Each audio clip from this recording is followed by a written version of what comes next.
प्रलय कितने प्रकार के होते हैं? श्रीमद् भागवत महापुराण में 4 प्रकार के प्रलय बताए गए हैं। नित्यो नैमित्तिकश्चैव तथा प्राकृतिको लयः आत्यन्तिकश्च कथितः कालस्य गतिरीदृशी। पहला है नित्य प्रलय। दूसरा प्रलय उसे कहते हैं नैमित्तिक प्रलय या दैनंदिन प्रलय। तीसरा प्राकृतिक या प्राकृत प्रलय कहलाता है और चौथा है आत्यंतिक प्रलय। तो इसमें से नित्य प्रलय क्या है? नित्य प्रलय कहते हैं सुषुप्ति अवस्था को। जब हम गहरी नींद में सोते हैं,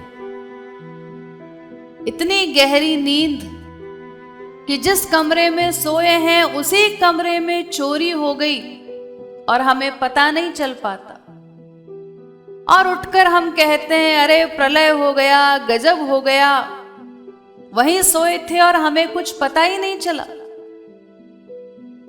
तो ये जो गहरी नींद की अवस्था है, सुषुप्ति अवस्था, इसे नित्य प्रलय कहते हैं। दूसरा है नैमित्तिक या दैनंदिन प्रलय। ये ब्रह्मा जी के एक दिन में होता है।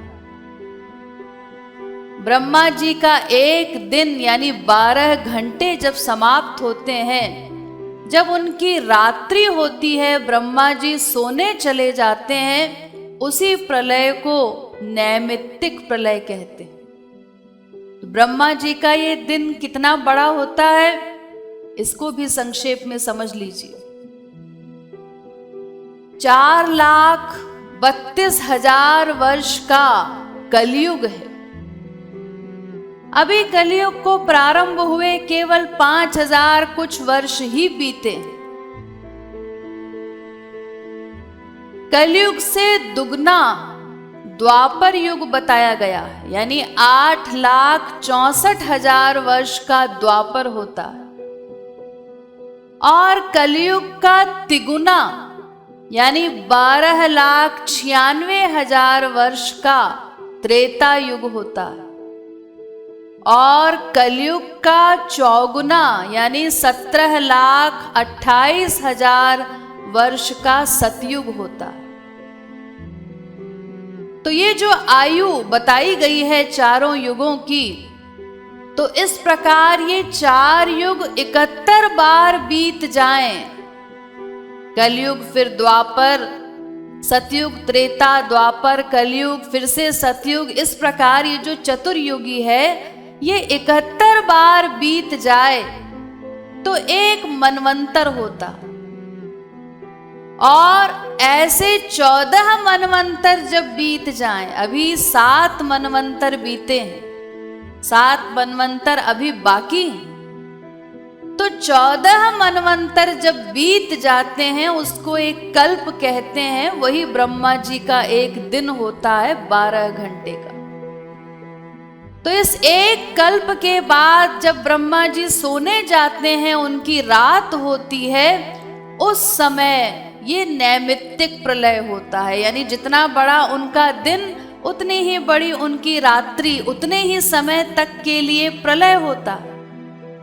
और जब वो फिर से जागते हैं तो पुनः सृष्टि करते हैं। तो इस प्रलय में तीनों लोकों का लय हो जाता है। ये दैनंदिन या नैमित्तिक प्रलय है। तीसरा है प्राकृतिक प्रलय या प्राकृत प्रलय भी कहते हैं इसको। ये कब होता है? ये ब्रह्मा जी की 100 वर्ष की आयु पूर्ण होने पर होता है। यानी अभी जो दिन रात मैंने ब्रह्मा जी के बताए इतने बड़े, उस दिन रात के हिसाब से ब्रह्मा जी की आयु 100 वर्ष की है। तो जब उनकी आयु समाप्त हो जाती है, 100 वर्ष पूरे हो जाते हैं ब्रह्मा के, तब जो प्रलय होता है उसको प्राकृत प्रलय कहते हैं, और इसी को महाप्रलय भी कहा जाता है, क्योंकि इसमें संपूर्ण जगत अपने कारण प्रकृति में लीन हो जाता। अब चौथा है आत्यंतिक प्रलय। ये क्या है?